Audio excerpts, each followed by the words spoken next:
ท่วมรู้ประสบภัยนะฮะ น้ำท่วมจ้า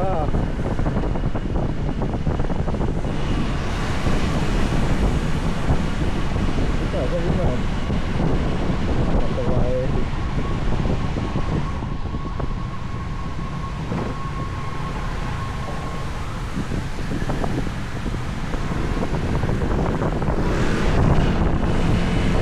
จอดตรงนี้เนาะ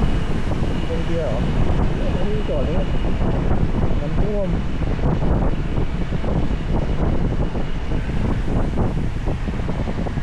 ไปต่อดีไหมไปต่อหรือเขาแค่นี้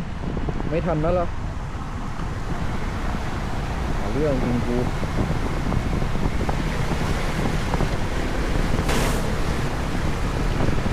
ไม่สูงไม่สูง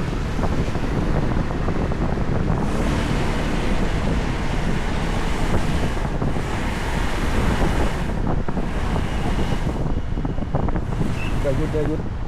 ไป